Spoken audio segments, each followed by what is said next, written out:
Have a nice day. Today we are talking about the FMEA PFMEA training program, uh, third training program. So far, we have completed two program under the PFMEA because I explained before there are 7 steps in AIAG VDA new PFMEA version. So actually we completed so far planning part, structure analysis and function analysis, and then the failure analysis and the risk analysis. So far we have completed those steps. Today we are planning to talk about the next part. This is step 6, explain about the optimization part. So the optimization part very clearly you have to understand, and then you can get a the more idea about the PFMEA method. So define and track action to reduce risk for high and medium priority items. I explained before. So each and every failure mode, we risk analysis time, we are identifying as the low risk, medium risk, and high risk. So we have to take the action, and action we have to define based on the cause. So action after define, so high level and medium level, the prior action, the failure modes, we have to take the action for those failure modes. So this is the very important part in the optimization level. Okay, so we go to the next one. So the optimization process basically preparing the 5 steps process is there. So the first one is the identify action, because earlier we have identified the failure mode and the cause of that failure mode. So then we have to identify the actions. We have to identify each of the failure mode. And the 4, all high action priority items, so mandatory actions, for medium recommended actions, because so we must take action for the high action priority items. So the medium priority items we are recommended to take action. And next one is the assigned responsibility. So we have to designate the responsible person each of those action, and target date we have to define, and status we want to update time to time. So status tracking system should be there. So the next one is the implement action. So after we responsibility assigned for each of the actions, so those action we have to implement. So we should have implementation action plan. We have to follow up it. And the next one is the re-evaluate risk. So this is a very important part, because after action we implement, we have to re-evaluate these the actions. So the risk level, we have to evaluate. Severity, occurrence, detection, rating, we have to recheck that, if it is high risk before, now what is the situation? Is it medium risk or low risk? So we have to re-evaluate it. The next one is the verify effectiveness. So, after implement the corrective action, we should see what is the effectiveness of those actions. If the action is well effective, then definitely your risk level should be decreased. That means if it is high before, now it can be medium or low. Right. Okay. We go to the next part. So this is the optimization guidelines. So we basically, this guideline is, first we have to reduce the severity, reduce the occurrence and reduce the detection. So when it comes to the reduction of severity, so this is actually only possible through the design changes, right? So when we can do that, how we can do the reduction of severity is a very important part. So for that actually we should change its design,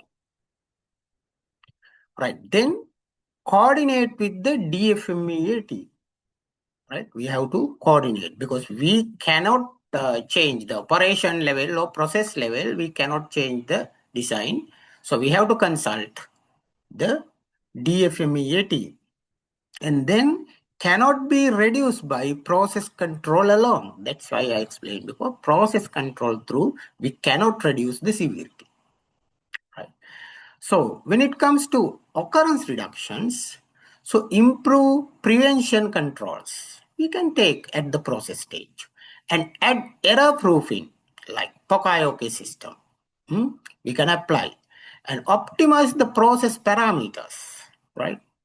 So we can optimize the process parameters. We can do some design of experiment works and DOE analysis, and through that we can find the optimizing each of the parameters limits. And then enhance operator trainings. Through that we can reduce the occurrence. So next part is the reduce the reduction. So add automated inspection. We can apply the automated inspection process. And then also we can implement the SPC control, statistical process control system we can implement. So through that control chart we are implementing, and we can online monitor the process situation. So then add inline functional test. So we can add the functional test and improve sampling method. These are the actions we can take the reduction of detection. So ultimately, if we can reduce the severity, we should reduce it and reduce the occurrence. If we want to do that, we have to reduce the occurrence, and then if we want to reduce, we have to detections also we have to reduce.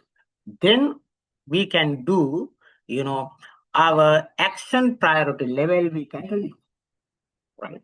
So if it is high risk, we can take it to medium risk or low risk level. So this is the situation.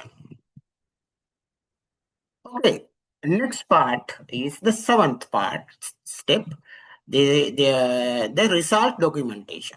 This is a very important part because we have to, all of these actions we are doing, and ultimately we have to complete our document, right? Communicate findings, track action, and maintain the living documents. The live document we have to maintain, right? We will see what are the documents. Okay. The document and communication part is there. The first one is the Pfmea report we have to make. We should have proper Pfmea report. Complete Pfmea worksheet. We have Pfmea sheet. We have to complete it. And risk summary by action priority level. There should be defined. Action status tracker should be there. And revision history. Those things we have to maintain in Pfmea report. The next one is the control plan link. We have to define it because PFMEA we make to find the risk area, and the control we have to add to the control plan. So there should be a proper link between PFMEA and control plan, and transfer control to control plan, special characteristic flag, reaction plan define, if the control is, deviate, what action we want to take, right? That should be the reaction plan in the control plan. This is a very special column should be in the control plan. And next one is the inspection frequency setting, right? These are some of the information in control plan. Right. Then living document, right? Update the process changes. Everything we see, this should be a live document. After prepare the PFMEA, we cannot keep it, separate locations, right? It should be live document, right? So always we can change it and revise, based on the process changes and process, changes. So sometimes we are introduce new machines and process upgrading process is happening. So always this particular document PFMEA should be update and review after quality events, right? Should be reviewed. Incorporate lesson learned, right? Every task, end of the task, we should be maintain the lesson learned. That lesson learned we can apply at the next work task. An annual review minimum. Actually, this requirement is, minimum annually. If it is not any changes identified, but we have to annually review our PFMEA document. Right. Okay, PFMEA worksheet template. Briefly, I explain this because what are the things should be included to the PFMEA worksheet template? These are the 7 steps. So from that 7 step, we are taking, different informations, right? Those should be included to PFMEA. These are the key columns should be in PFMEA. The first one is the process item, process step, or work element. Those should be there. And then the functions and product characteristic and process chart should be there. The next one is the failure effect. First, I explained, my previous video. In my previous video, I explained that first effect we are checking, then failure mode, then cause of the failure. The next one is the severity, current prevention control, based on the current prevention control. That two columns should be there. And then occurrence, current detection control, based on that. And the detection, the action priority. These are the columns. The next column is the recommended action. Today our video start from there. Recommended action, a responsible and target should be defined. And action taken, in a new severity, occurrence, and detection situation, and new action priorities what? And then status and special things we have to include it here. So that one is the last column. So these are the key columns should be included to the PFMEA template.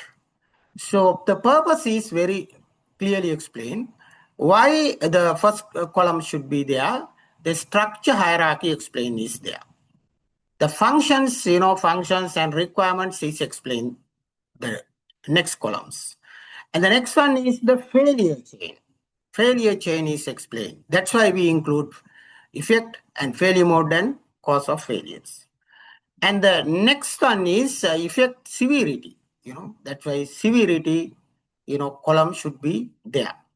So like that, every column we include because of some reasons, right? Okay, the next one, this is one of the example you can see. So all of these columns included to here. So this is the template. I'm not going to explain, things which are in this. This is a, so an example. So if you observe closely, you can identify that, what are the columns should be there, and these column, explain by one example, right? Though that one is the process step and the work element, and these are the first explain one, and the next one is the functional requirement. Next one is the failure, effect, mode, and cause. These are the next step. And the fifth step is explain severity, occurrence, and detection. These are the column. And action is there, responsibility is there, action taken is there, and next one is the new SOD situation is included. These are the compulsory columns. So based on that, you can make your PFMEA document. Okay, this is that example. If you read this one, you can identify that that example is further explained for your the benefits. This information will be helpful to understand that my the PFMEA example. Why the talk specification is there and tool use there. Why it matters is the explaining is there. For analysis is there. Man machine method material. Those and method analysis. Those are there, and the controls. Introducing control is also explained. This example is very clearly explained there in my PFMEA document. So you can use this one for understanding before you start your PFMEA documentation. Okay. Okay. Okay, today, so I will continue this the next video program as soon as possible, and so this is the next part is the PFME training session 4. So we will start it as soon as possible. So I think you can get some the idea about already we have taken some idea about the seventh step of the PFMEA preparation process. Okay, thank you very much. Bye.